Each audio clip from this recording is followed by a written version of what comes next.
Iran की सत्ता के सिंहासन पर 1989 से विराजमान अयातुल्ला अली खामेनेई की गद्दी को चुनौती मिल रही है, कहीं अंदर से तो कहीं बाहर से।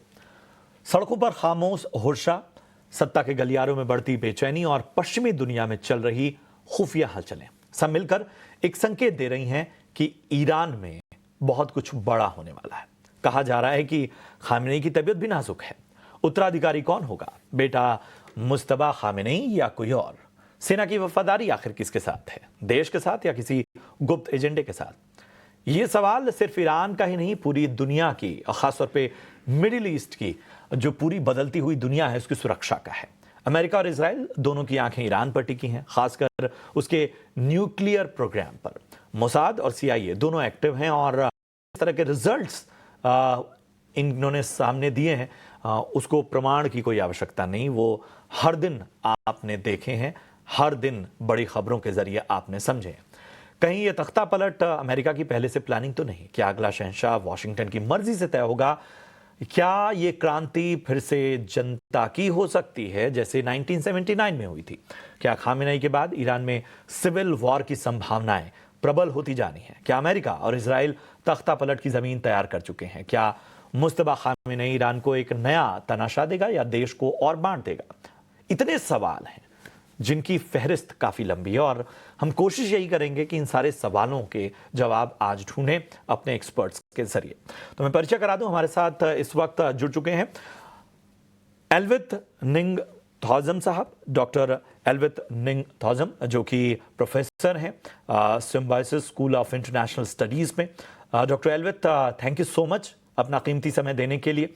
एंड हम सभी आपकी तमाम एक्सपर्टीज और बाकी चीज़ों को पढ़ते, सुनते और देखते आए हैं।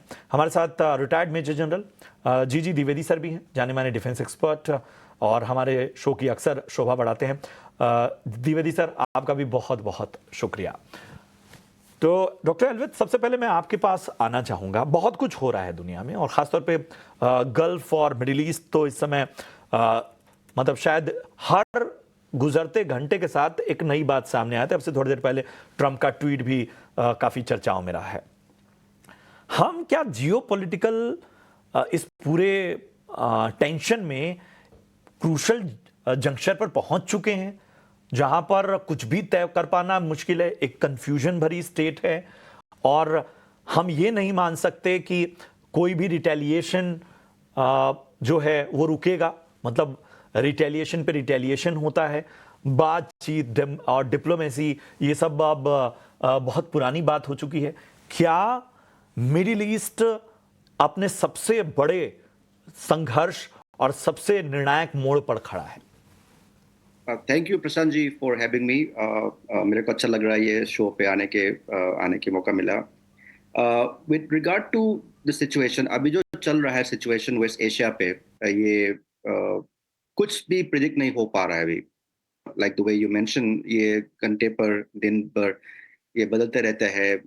अभी जो मैं क्या बोल रहा है ये रात के बाद फिर और क्या और हो सकता है किसी को पता नहीं चल रहा है। लेकिन जो जियोपॉलिटिक्स के बाद जो हो रहा है, लोकेशन जो है, जो ये ईरान, इजराइल और मिडिल ईस्ट वेस्ट एशिया का, ये बहुत इंपॉर्टेंट है from the view point of international politics. It is at the crossroads of three very important continents, Africa हो या यूरोप हो या Asia. And at the same time आजकल जो बातें हम न्यूज़ पे we have got to read in the news कि स्ट्रेट ऑफ हॉर्मुज अभी बंद करने वाला है। ये बंद करने के बाद ये oil revenue, oil energy security पे बहुत इम्पोर्टेंट एडवर्सरियल इम्पैक्ट होने का भी बहुत चांसेस है। तो जो भी वेस्ट एशिया में जो होता रहता है, पर्टिकुलरली आफ्टर अक्टूबर 2023 हमास के जो हमले के बाद जो डेवलपमेंट्स जो आते रहे हैं अभी वेस्ट एशिया पे, ये बहुत इम्पोर्टेंट है एंड इंटरनेशनली ये इग्नोर नहीं कर सकता है। और खास करके ये जो अभी मामला जो चल रहा है, पर्टिकुलरली ईरान और इजराइल का जो मामला जो चल रहा है वेस्ट एशिया पे, ये दोनों देशों का जो राइवलरी जो है, ये इट कैन रियली डिटरमाइन जो फ्यूचर जो है वेस्ट एशिया का, वो डिटरमाइन कर सकता है। तो इसलिए सब ये कॉन्फ्लिक्ट के ऊपर नजर रख के बहुत एनालिसिस कर रहा है कि ये क्या हो सकता है। लेकिन जो आउटकम्स जो हम देखने लगे हैं उसमें से पता चल रहा है कि ये अभी बहुत जल्दी खत्म नहीं होने वाला है. It can be also a very protracted, ये चलते रहेंगे. और कैसा एंड होगा, डिप्लोमेसी और डायलॉग के बाद जो है, आपने तो थोड़ा सा बहुत टच किया था, वो भी अभी I don't think that diplomacy and dialogue will prevail, given the जो राइवलरी जो है ईरान और इसराइल के बीच में. अभी डायरेक्ट कॉन्फ्रंटेशन होने लग गए, पर्टिकुलरली फ्रॉम लास्ट ईयर 2024. अप्रैल में एक बार हुआ था, उसके बाद अक्टूबर में एक बार हुआ था. लेकिन जो स्केल जो है, the intensity of the conflict, intensity of the retaliation जो है इस बार जो हुआ था, ये काफी गंभीर है. इसलिए आई कैन नॉट से with full conviction that the conflict ये खत्म होने वाला है, लेकिन कॉन्फ्लिक्ट जो है अभी जारी रहेंगे. बिल्कुल, कॉन्फ्लिक्ट जारी रहने वाला है, लेकिन हाँ, एक निर्णायक स्थिति के लिए अब पृष्ठभूमि साफ तौर पर तैयार हो रही है. द्विवेदी सर, मैं आपके पास आना चाहूंगा, और जाहिर सी बात है कि अगर हम इस पूरे नैरेटिव को देखें, अगर हम तमाम चीज़ों को देखें जो बदलते हुए घटनाक्रम में नजर आ रहा है, एक तो ऑपरेशन मिडनाइट हैमर, उसके बाद अब जो बात रिजीम चेंज की बात सामने आ रही है, ट्रंप का जो हालिया ट्वीट है उसके भी बहुत संकेत हैं. क्या आपको लगता है कि ये जो कॉन्फ्लिक्ट है अब वाकई एक डिसाइसिव मोड़ पे है, जहां पर अब ट्रंप भी कहीं ना कहीं ये चाहते हैं कि इसको जल्द से जल्द खत्म किया जाए, तब इस तरह की चीजें वो बार बार कह रहे हैं? देखो प्रशांत, कोई भी मिलिट्री कैंपेन होता है तो उसके दो पहलू होते हैं और दो लक्ष्य भी होते हैं, दो एम होते हैं. एक पॉलिटिकल एम होता है, एक मिलिट्री एम होता है, और ये दोनों जो है एक के साथ जुड़े होते हैं. तो इस हालात में अभी जो मिलिट्री एम था इसराइल का और अमेरिका का, वो बहुत स्पष्ट था कि ईरान की जो न्यूक्लियर की कैपेबिलिटी है उसको नष्ट किया जाए या उसको क्रिपल किया जाए, और साथ ही साथ उनकी जो मिलिट्री है, उसकी मिलिट्री लीडरशिप है, उसको भी डिग्रेड किया जाए. और साथ एक पॉलिटिकल एम है, पॉलिटिकल एम था कि ऐसी सत्ता लाई जाए जो कि उनके अनुकूल हो, क्योंकि जो अभी जो सत्ता है वो काफी प्रतिकूल है, यानी कि होस्टाइल है. तो ये पहली बात है कि किसी भी मिलिट्री कैंपेन में पॉलिटिकल एम और मिलिट्री एम साथ साथ जुड़े होते हैं, और इनको जो मिलिट्री कैंपेन है उसकी सफलता उसी पर आंकी जाती है कि किस हद तक ये एम्स जो है आप अचीव कर सकते हैं. तो ये पहली बात है. और दूसरी बात है अभी लड़ाई के हालात है, और मिलिट्री में हम एक टर्म यूज करते हैं वूका. वूका का मतलब है volatile, unpredictable, uncertain, complex, ambiguous. तो वो हालात बने हुए. तो इसलिए अभी नहीं कहा जा सकता कि ये जो युद्ध है ये किस तरफ जाएगा. मैं भी वेस्ट एशिया यूनिवर्सिटी में पढ़ाता हूँ, मेरी पीएचडी है ये जेएनयू से. तो मैं आपको दो तीन बातें जो ऐतिहासिक का वो भी बता सकता हूँ. देखो, कोई भी युद्ध जो होता है उसके बाद बदलाव आता है. और वेस्ट एशिया में देखो 1948 का युद्ध हुआ तो इजराइल बना, थोड़ा बड़ा हुआ.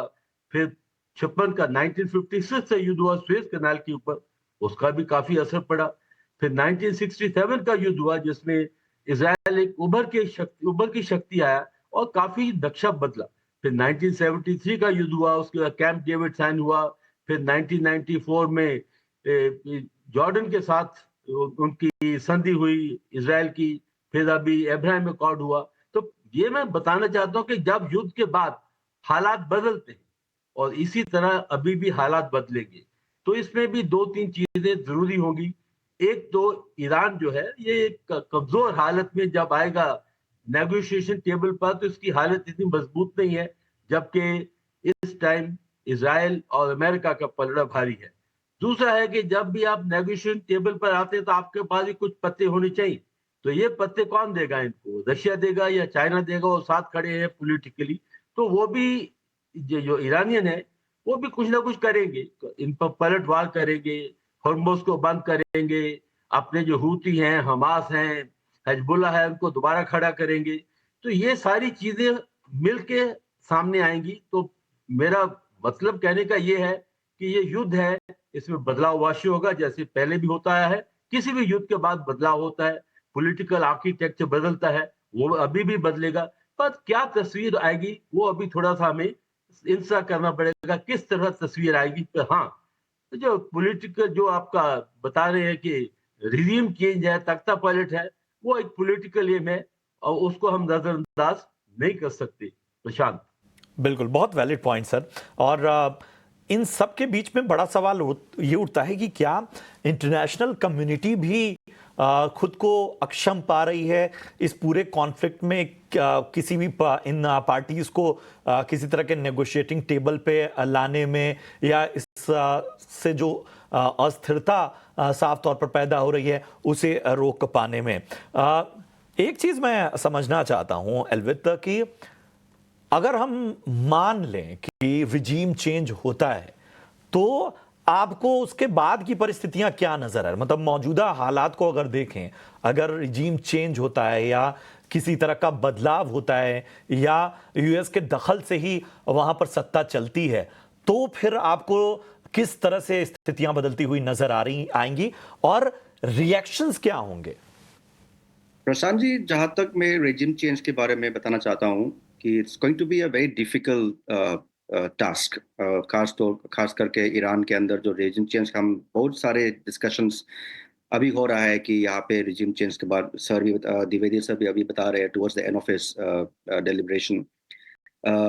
ईरान में रेजिम चेंज के बाद जो है अभी थोड़ा सा ये it will be a very difficult task. उसके लिए there will be a requirement for a mass support. ये पब्लिक ईरानियन के मास से एकदम सपोर्ट चाहिए रेजिम चेंज के लिए। एक्सटर्नली एनफोर्स रेजिम चेंज और एक्सटर्नली इंड्यूस रेजिम चेंज जो है उसी पे बहुत प्रॉब्लम हो जाएगा। 79 के बाद ईरान में हमने देख चुका है कि कैसा बदलाव लाया वहाँ पे, फ्रॉम 50 टिल 79 शाह रेजिम को हमने टॉपल किया था। लॉट्स ऑफ रिसेंटमेंट्स बहुत आए थे अंदर, लॉट्स ऑफ कंप्लेंट्स, करप्शन के चार्जेस, बहुत सारे उसमें प्रॉब्लम जुड़े हुए हैं। इस बार भी अगर रेजिम चेंज की बात करना है तो बहुत मुश्किल होंगे जब तक ये मास इंटरनली ये चर्निंग नहीं आ गया। तो it will be very difficult for an external player. If you see, अगर आप पर्टिकुलरली इन दिस कॉन्फ्लिक्ट, ये कॉन्फ्लिक्ट में आज खास तौर करके देखें तो इंटरनल प्रोटेस्ट नहीं हुआ है पहले जैसे। We have seen sudden protest inside Iran. Last year भी हमने प्रोटेस्ट 2023 में बहुत सारे प्रोटेस्ट चल रहा था मासा अमीमी के केस को लेके, human rights, women's rights, dress code के मामले को लेके। Around that period of time काफी सारे ईरानियंस ने रेजिम के ऊपर कंप्लेन प्रोटेस्ट किया था।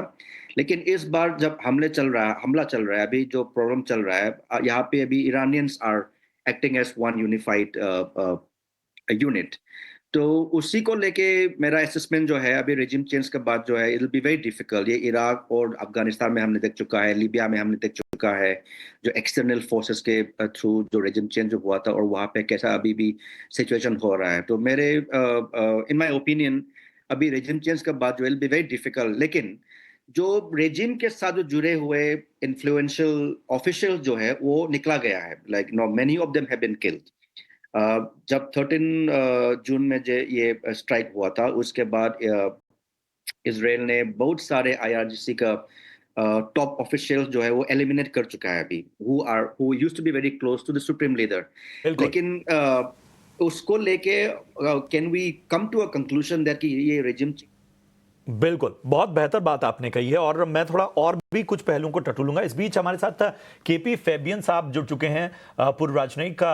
Fabian sir, thank you so much, आप ज्वाइन कर रहे हैं। हमें बताइए कि ये जो पूरी स्थितियां, ये ट्रंप की राजनीति और वहां के पूरे कह सकते हैं कि एक लीडरशिप और बाकी चीजों को लेकर क्या असर डाल रहे हैं, किस तरह के जो हैं पर्सपेक्टिव बदलते हुए नजर आ रहे हैं?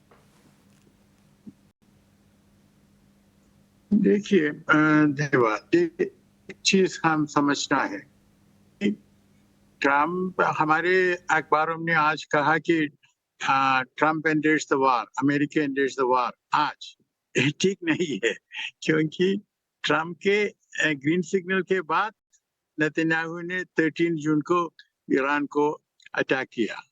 दूसरी बात है कि ट्रम्प ने कहा कि उन्होंने ईरान को 60 डेज दिया था वो नेगोशिएशंस के लिए, लेकिन वो नेगोशिएशंस सीरियस नहीं था, वो शरारत था। और ट्रम्प ने नेतन्याहू को 60 डेज दिया वार के लिए प्रिपरेशन करने के लिए। तीसरी बात है कि जो ट्रम्प ने किया ये एटॉमिक इंस्टॉलेशंस को अटैक करना, ये इंटरनेशनल लॉ के अनुसार ठीक नहीं है, एक इंटरनेशनल लॉ के विरुद्ध है। और एक चीज है कि ट्रम्प कहते हैं ये टोटली ओब्लिटरेटेड ये भी पता नहीं सच है नो, क्योंकि आईएई का डायरेक्टर जनरल ग्रोसी उन्होंने सिक्योरिटी काउंसिल का कहा है किसी को पता नहीं है क्या हुआ है, कितना डैमेज हुआ है। और अभी हम सुनते हैं कि ईरान ने वो यूरेनियम और पेट्रोलियम को 2-3 दिन पहले उधर से निकाल दिया था। तो अभी क्या हो रहा है मेरे ख्याल से, और ट्रम्प कहता है कि ईरान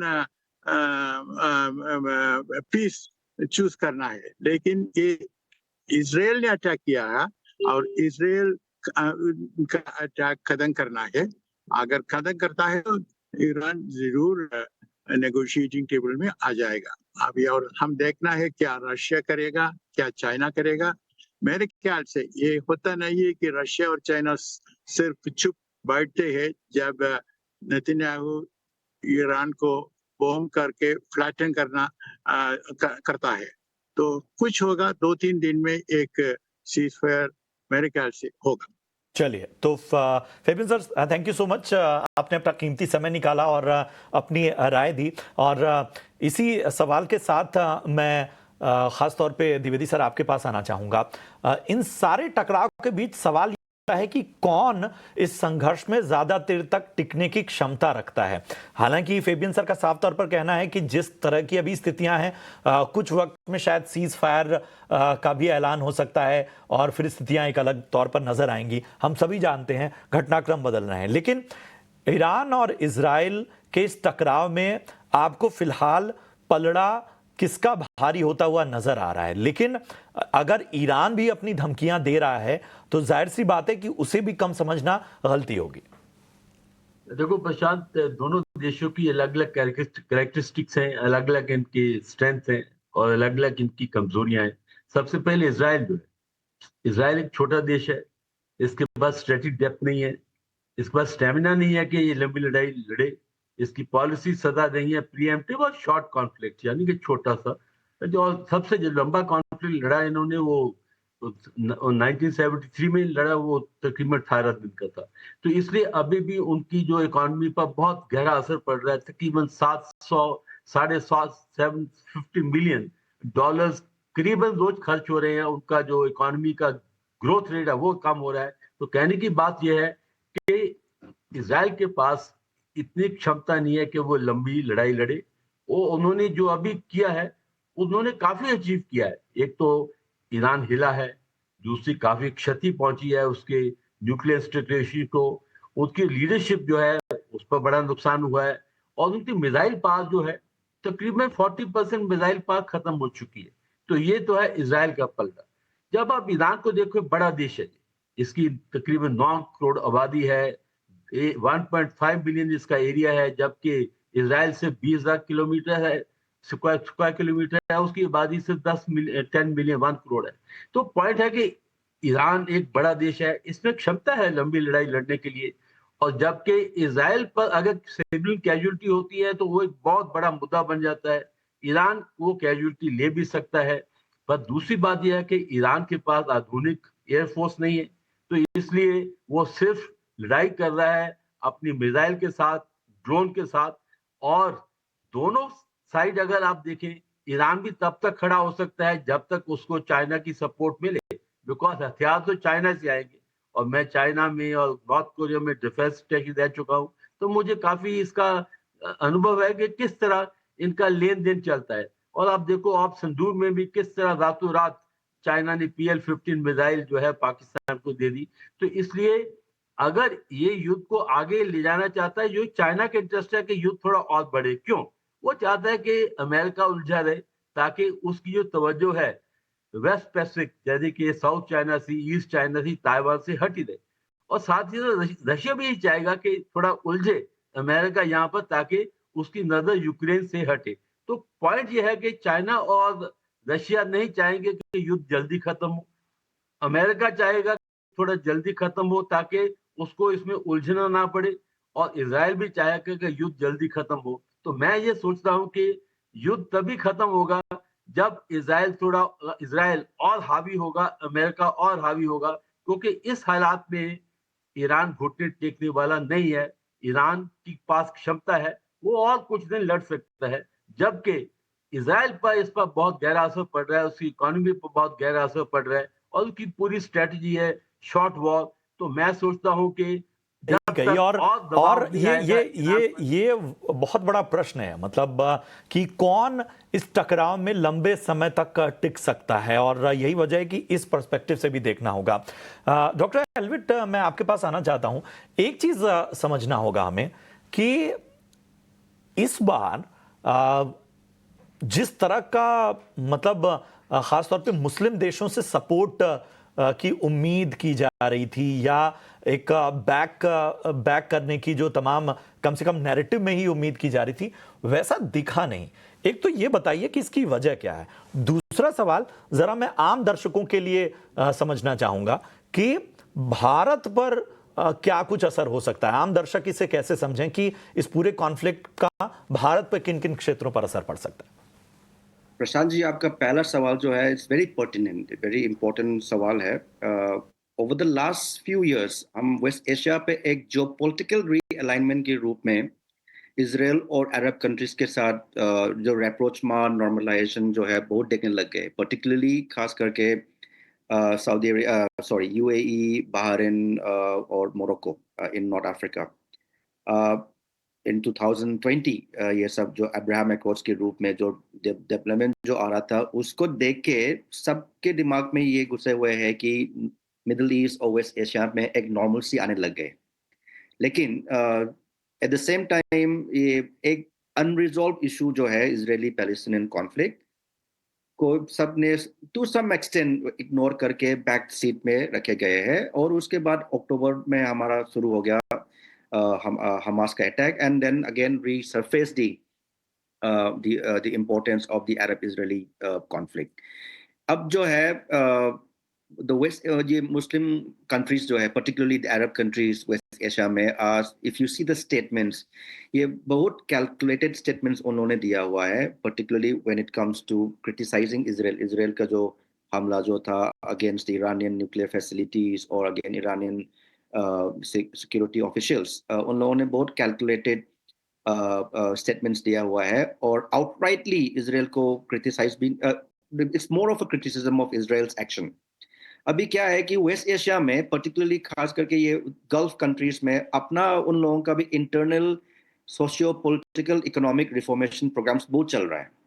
इसके वजह से they also want some stability, उन लोगों को भी थोड़ा सा स्टेबिलिटी चाहिए वेस्ट एशिया पे, इसलिए they don't want to see another conflict, एक और बड़ा सा कॉन्फ्लिक्ट देखने का उन लोगों के पास कुछ भी इंटरेस्ट नहीं है। जैसे कि सऊदी अरेबिया हो या कतर हो या Oman, Bahrain, Kuwait, all of them have some internal programs for their economic modernization. उन लोग इसको लेके उन लोगों ने, they don't want to disturb this stability जो है, इक्विलिब्रियम जो है, जो वेस्ट एशिया में थोड़ा सा बना के रखा है 2019-20 के 20 से, उसको लेके अभी बहुत चिंतित हो रहा है कि ये जो दो देशों जो है ईरान और इजराइल के बीच में अभी जो हमले जो चल रहा है, जो कॉन्फ्लिक्ट जो चल रहा है, उसको लेके बहुत उन लोगों के पास भी बहुत टेंशन है। If this is going to be it is going to be spreading to other parts of the region, इसलिए थोड़ा सा कैलकुलेटिव हो रखा है, थोड़ा साइलेंट हो रखा है। they are also mindful, the Arab countries or the Muslim countries in West Asia, वो भी थोड़ा mindful है कि ईरान का कैपेबिलिटी क्या है।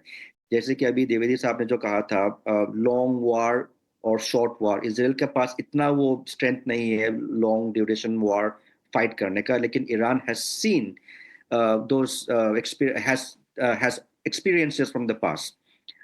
Already इराक के साथ जो ये लड़ाई कर चुका है उन लोगों ने बहुत लंबे समय तक, बहुत लंबे साल तक।